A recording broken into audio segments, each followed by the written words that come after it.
Heather McPallister.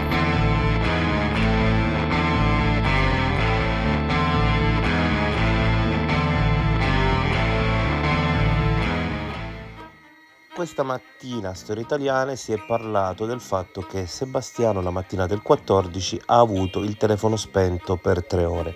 Questi sono dettagli sicuramente da approfondire. Quando andai a Trieste dimostrai senza ombra di dubbio che il percorso delle pescherie lo portava a passare dalla zona di Piazzale Gioberti intorno alle ore 8 o poco più.